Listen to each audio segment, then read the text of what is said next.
Bonjour et bienvenue sur ce nouvel épisode de Magma Vote. Aujourd'hui, on reçoit Mike, le directeur du 64, qui va nous présenter la boîte de nuit, plus ses points de vue sur les jeunes, l'alcool et le monde de la nuit actuellement. Salut Mike, comment ça va? Ça va, et vous? Merci de nous recevoir ici. Avec plaisir.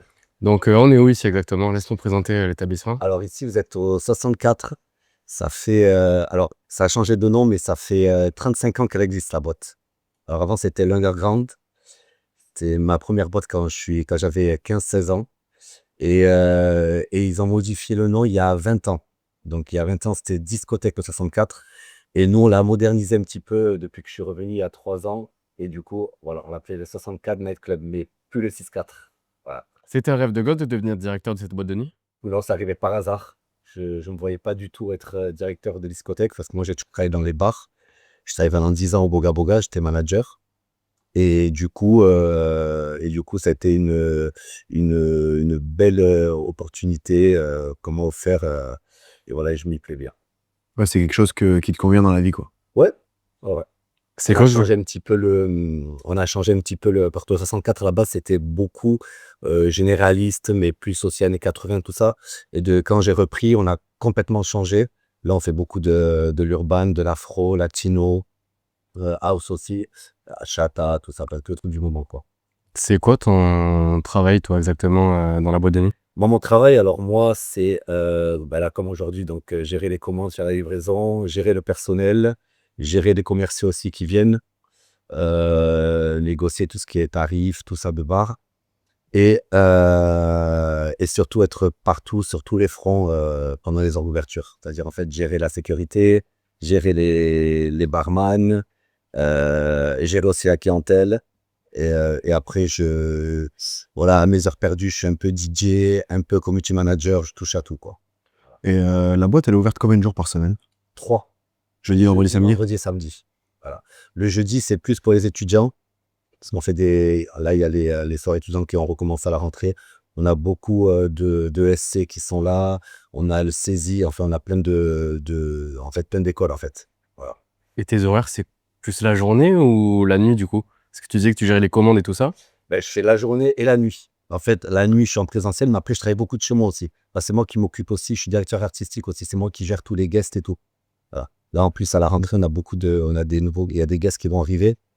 Donc du coup, tout ça, c'est moi qui gère. Voilà. Ça, je gère dans l'ombre chez moi, en fait. Voilà. C'est pour ça qu'en fait, en présentiel, je suis là pendant les heures d'ouverture et le mercredi. Et après, derrière, en amont, chez moi, j'ai un travail aussi la semaine. Ouais, ça te fait quand même des grosses journées au final. Donc en fait, ça me fait des grosses journées, ouais. Parce que les gens, ils pensent que je travaille que le week-end. Voilà. Mais il y a 80%, il se fait derrière à l'ombre. Ça, c'est la partie cachée, on va dire, Voilà, des gens qui c'est ça. travaillent pour les boîtes de nuit. C'est ça. C'est important pour toi de ramener des guests aujourd'hui en boîte de nuit? Alors, nous, avec les associés, on s'est dit, on veut pas que ça soit une boîte de nuit avec que des guests. On veut créer la surprise et on veut que ça soit un événement, mais genre peut-être une fois tous les 3 mois. On veut pas que ça soit récurrent tous les mois. Il faut quand même que ça reste une boîte de nuit. On veut pas que ça soit une salle de spectacle. Donc, il faut que ça reste une boîte de nuit. Mais de temps en temps, comme tous les autres clubs, on met des guests. On en a déjà mis 2 ou 3 depuis que je suis là. Même 4.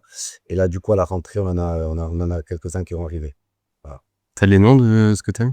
Ah, c'est des artistes du moment, ça va être sympa. Ouais. On va bientôt le balancer là sur les réseaux. Pour une boîte de nuit comme le 64, combien il y a d'employés pour une soirée classique?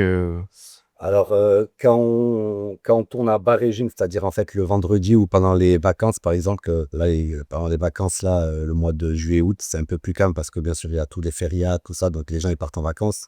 Là, on tourne, on est 6 au bar en tout parce qu'il y a le bar et le petit bar et le grand bar. Ils sont 6 barman. Il y a le DJ, il y a la sécurité aussi qui sont 4 ou 5. Donc on va dire, ils sont entre 10 et 15. Et la capacité de la boîte de nuit? On peut aller jusqu'à 700, max 750. Voilà. Ah oui, d'accord. Ouais. Ah oui, c'est une grande boîte de nuit et il n'y a pas beaucoup de carrés. C'est un choix, Non, mais c'est disposé. La boîte, elle est pas très très grande déjà à la base et ça n'existait pas moi quand je suis arrivé le lit. C'est moi qui ai mis en place. Et quand même, pour une boîte de nuit, quand même, il y a des boîtes de nuit qui ont une vie par exemple plus petit que nous. Nous, on a voulu le faire sur tout le long. Donc bon, pour commencer, c'est pas mal et on verra peut-être si vraiment un jour la boîte elle explose, et on pourra casser les murs et on a le double là de l'autre côté. Voilà, qui nous appartient aussi.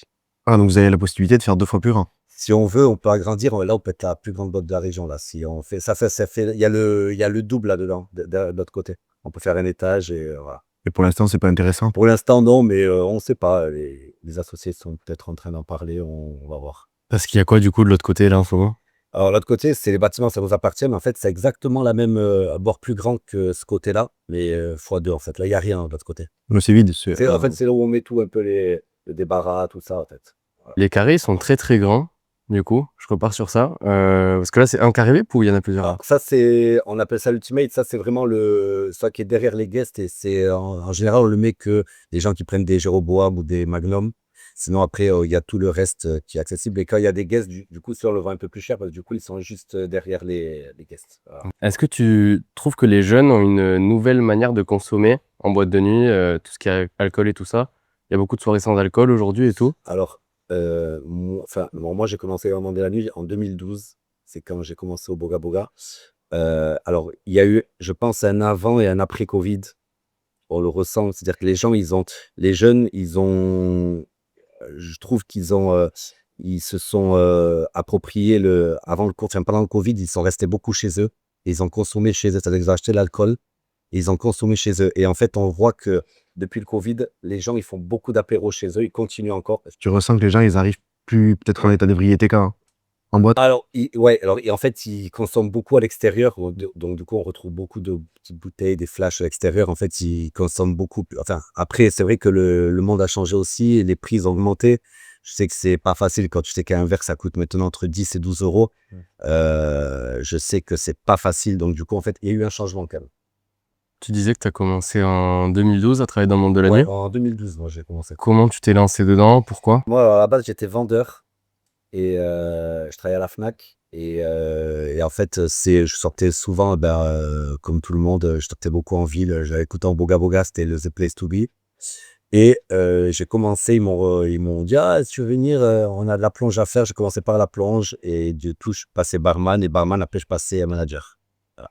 Et en même temps, je faisais aussi, je mixais un petit peu. Alors, je suis pas DJ, je veux dire, j'ambiance les gens. Moi, j'ai pas tout le matos, tout ça. Mais bon, voilà. Donc, à mes heures perdues, des fois, je mixe un peu. Et comment t'arrives ici du coup? Et ici, je suis arrivé parce qu'on est venu me chercher. Voilà. Parce qu'en fait, juste avant ça, j'étais responsable, je travaillais au Casino de Co. Et on avait aussi le Royal Lounge, c'était une boîte de nuit. Et j'étais aussi commercial chez Jägermeister pendant 1 an. Voilà, sur tout. Ah, donc tu as toujours travaillé dans tout ce qui est J'ai monde de la toujours travaillé nuit. soit dans l'alcool, l'alcool, tout ça. soit dans le monde de la nuit, ouais. Et tu veux rester et que ça perdure là-dedans ou... Oui, pourquoi pas.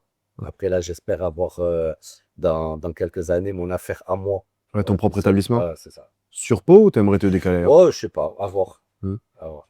La sécurité pour toi dans une boîte de nuit, ça a quelle importance? Alors, c'est très important. Quand je suis arrivé, c'est le point où j'ai vraiment appuyé, c'est la sécurité. C'est-à-dire qu'on a filtré l'entrée, mais vraiment, on a serré. Et après, pour la sécurité des clients, on a mis en place, j'ai mis un éthylotest électronique qui est à l'entrée, qui est en service, en libre service et gratuit pour tout le monde. Et j'ai mis aussi en place je sais pas si on parlait de ça, des capotes de verre pour anti-intrusion, en fait, pour éviter donc on mette des choses dans le verre. Donc ça, c'est disponible gratuitement, directement à l'entrée de la discothèque. Et ça, c'est un bel avantage parce qu'il y a beaucoup de bonnes nuits qui le font payer, ça. C'est pour ça, alors nous, on le prend en charge. Voilà, parce que je sais que c'est un coût. Et également aussi tout ce qui est bouchon, parce qu'en fait, ça a usage unique pour les bouchons pour souffler dedans pour les tylotestes. Donc ça aussi, c'est gratuit. En général, ils font payer 50 centimes, voire des fois 1 euro. Nous, nous, on le prend en charge dans la sécurité. Donc voilà. Donc ça, s'il y a quelqu'un qui en a besoin, il va à l'accueil, il demande soit les capotes à verre ou soit directement les bouchons pour les tylotests. Et il y a beaucoup de gens qui se font refuser à l'entrée. Il y a une certaine façon d'être pour venir... Alors, c'est vrai qu'on a serré la vis sur l'entrée. On est de plus en plus exigeant. Comme là, du coup, à la rentrée, on va aussi faire des travaux aussi à la discothèque. On va refaire tout le sol, le bar et tout. Et en fait, on veut que ça soit quand même Alors, en fait, on veut quand même que ça soit... On veut monter un peu en gamme. Ce qui n'était pas avant le 64, c'était pas du tout, en fait, on laissait rentrer tout le monde. Là, on a serré la vis et on veut un peu de premium, en fait, même au niveau de la clientèle. La boisson, tout ce qui est alcool, on s'est un peu adapté, donc on a pris un peu plus de premium qu'il n'y avait pas avant. Et là, en fait, pour la clientèle, on veut faire la même chose. Voilà, on veut monter un peu en gamme, donc on filtre un peu plus, on est un peu plus dur à l'entrée. Ouais, par exemple, un groupe de 15 garçons, il rentrera pas forcément. Alors ça dépend, Ouais. parce qu'en fait, alors, on marche beaucoup avec on a beaucoup de partenariats avec des équipes de rugby, de foot, Oui. de basket. Et du coup, des fois, le rugby, ils sont 20. Donc, bon, c'est les partenaires, on va laisser rentrer. C'est les gens que vous connaissez. On les connaît. Mais après, ça dépend. Des fois, on les connaît, mais quand l'alcool, des fois, il tape. Si on les connaît ou on les connaît pas, entre guillemets, ils te foutent la merde dans la boîte, quoi. Ouais. Donc, du coup, voilà. Donc, ça dépend, en fait. C'est aléatoire, ça dépend de tout. La tenue vestimentaire, comment les gens arrivent devant le club, s'ils sont pas en mode éclaté. Ouais, il y a une certaine quand même limite à avoir. C'est ça. Tu parlais des stylo-tests, parce que la boîte de nuit, elle est un petit peu excentrée quand même par rapport au centre-ville. Les gens qui viennent ici viennent forcément en voiture ou il y a d'autres moyens de venir? Ouais, alors forcément, voilà. Alors, soit maintenant, enfin, soit en taxi. Maintenant, il y a des Uber, ça commence à se développer dans la ville. Mais sinon, ouais, il faut venir véhiculer ou voilà, on n'est pas en centre-ville. On est à 10 minutes, mais voilà, on n'est pas en centre-ville. Ah, donc il y a souvent des SAM. Alors, il y a souvent des SAM. Là, normalement, à la rentrée, ce que je voulais mettre en place, c'était pour tous les SAM. Normalement, ils avaient une consto sans alcool offert. On l'a pas encore mis en place. Je voulais déjà le faire l'année dernière. Il y a beaucoup de clubs qui le font. C'est qu'en fait, on prend les clés et on les rend que sur quand les gens ils soufflent les au test, ils ont 0 et on leur offre aussi un verre. Voilà, à ceux qui se présentent comme les SAM. Oh, c'est cool. Et ça, normalement, ça va être à la rentrée. On va peut-être le mettre en place. Tu parlais de la clientèle et tout ça. Est-ce qu'il y a eu des soucis avec la clientèle qu'il y avait actuellement ou avant? Non, avant, oui. Avant, Quand je suis arrivé la première année, il y a 2 ans, on a eu pas mal de bagarres. Et là, c'est vrai que depuis 1 an et demi, 2 ans, on est quand même clean. On touche du bois, on n'a pas eu de fermeture administrative, comme des fois dans certains clubs, il peut y avoir. On essaye d'être vraiment vigilant avec la sécurité. C'est quoi ton meilleur souvenir dans le monde de la nuit? Dans le monde de la nuit, là, comme ça, j'en ai eu tellement. Du coup, Mais tu sais que tu t'amuses dans ton métier en tout cas. ouais, je m'amuse. Voilà. Ouais. Quand je viens, je vais pas sauter dire j'ai pas envie d'y aller, je suis toujours content de venir, quoi. Voilà. Surtout quand il y a des events, des guests, tout ça. Voilà. Et ton pire souvenir? Mon pire souvenir, quand rien ne va dans la boîte. Voilà. Car en fait, moi, je suis un peu la personne qui est dans l'ombre, voilà, pendant les heures d'ouverture.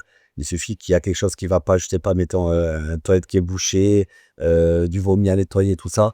Ben, ça se peut que des fois, moi, j'y vais en pleine soirée. Et puis voilà, et quand ça va pas. Et du coup, en général, il y a tout qui va mal. Voilà. Tes projets là pour la suite, là, t'en as quelques-uns là à court terme? Pour l'instant, j'en ai pas. Voilà. Pour l'instant, j'en ai pas. Je laisse faire le temps, on verra bien. Ouais, au jour le jour. Au jour le jour. Très bien. Mais écoute, merci beaucoup de nous avoir accueillis dans ce club. Plaisir. On est content d'avoir pu venir tourner ici. Comment on peut te suivre ou suivre le club? Alors, le club, c'est directement donc, sur Instagram, donc sur le 64 Mail Club.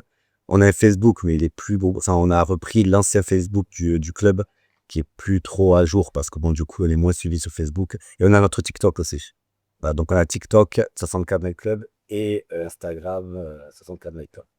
Pour notre part, allez nous suivre sur les réseaux sociaux, sur TikTok, Instagram, Facebook, LinkedIn, à Magme-Média. On se retrouve vendredi prochain pour une nouvelle vidéo. C'était Greg et Alex dans Magma Vote. Ciao.